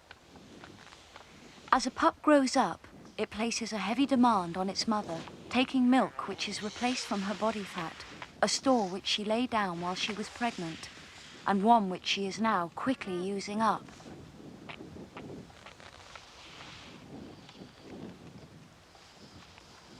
Rest is very important to both mother and pup, to conserve her energy for milk production and to enable the pup to put on the maximum amount of weight.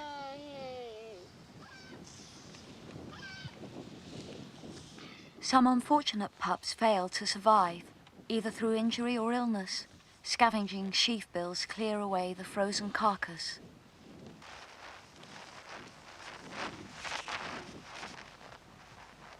The pups are beginning to molt out of their baby fur, becoming ever more confident in their movements.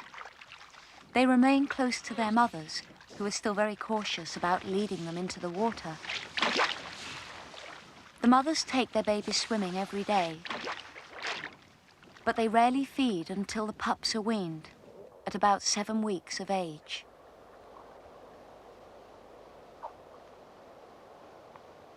A Weddell seal is wonderfully well adapted for diving. The adults can dive to 600 meters and remain submerged for up to 70 minutes. The record for depth is held by a northern elephant seal, but the Weddell is a very close second.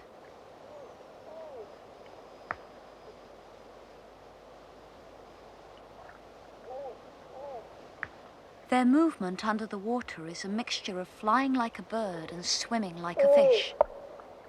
They fly with their front flippers when they are moving slowly.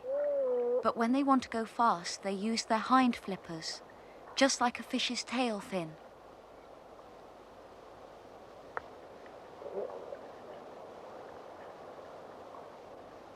They find their way about by recognizing irregularities in the undersurface of the ice and the chinks of light which shine through it. The Weddell seal's world is a maze of tunnels and shifting light painted in blues and greens by the ice overhead, and echoing with the unearthly, almost electronic calls of other seals far away and close at hand.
When a Weddell seal begins a long, deep dive, important changes take place within its body.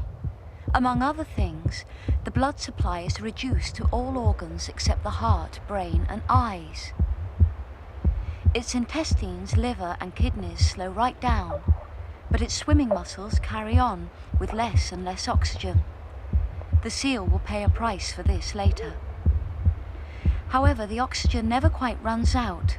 The spleen releases a steady supply of red blood cells loaded with oxygen. This built-in aqualung will keep the vital organs supplied for the rest of the dive.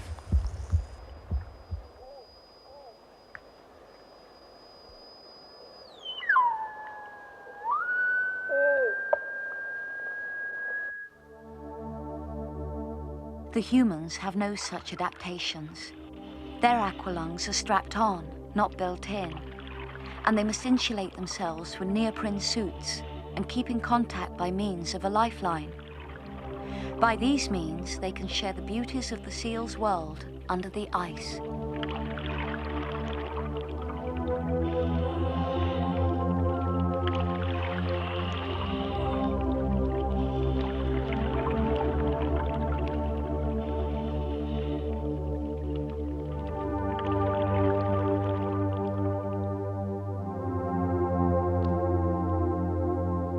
Their breathing hole is guarded by a lineman, waiting to welcome his charges back to the sunlight and air.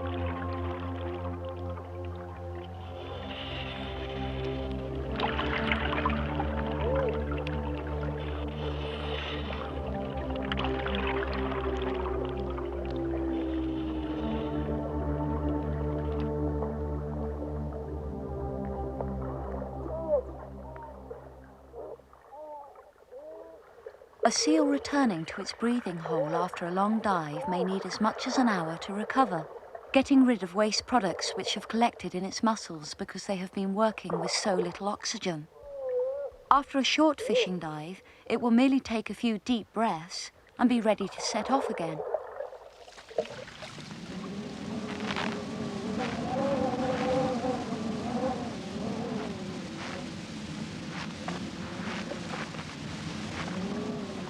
After a dive, the seals need to dry their fur to keep warm in the cold breeze.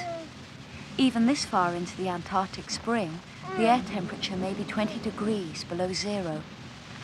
They roll on the ice to squeeze the water out of their coats. The pup still tries to keep in the lee of its mother to shelter from the driving snow.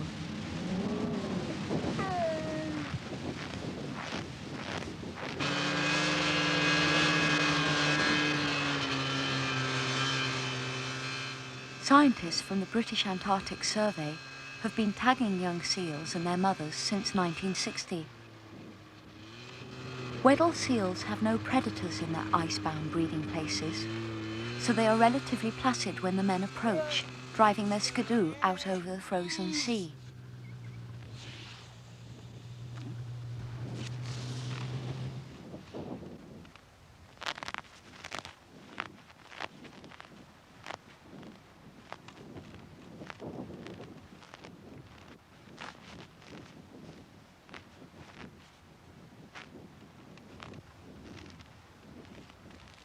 The results of the tagging show that most of the females breed every year from the age of 5 onwards, for at least 18 years. Some have their first pup when they are only 2. Exactly where they haul out to have their pups depends on the ice conditions. But as far as the ice permits, females tend to return to roughly the same area each year. It looks rather as if the pup blames the mother for its momentary discomfort as the tag is clipped to its flipper.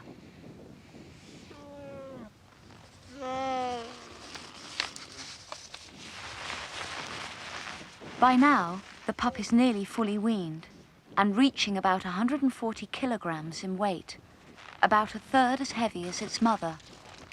It is spending more and more time in the water and will soon be learning to catch fish for the first time.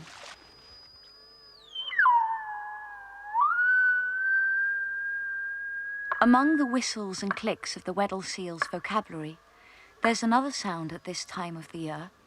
It's the males grunting underwater, mainly to warn off another male which is coming too close to their territory. Females make the same sound from time to time if a male comes closer than they would like while their pup is still not fully grown.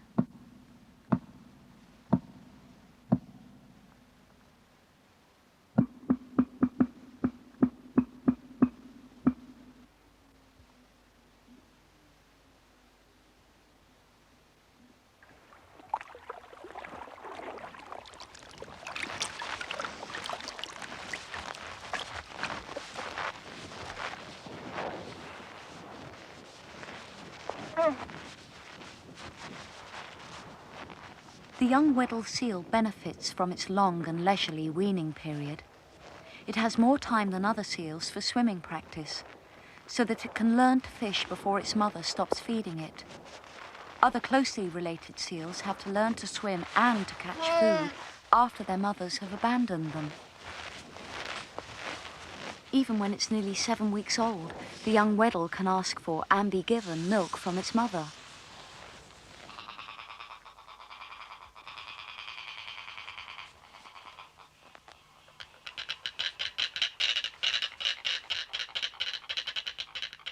Spring is really on the way when the snow petrels begin to gather in small flocks on the sea ice.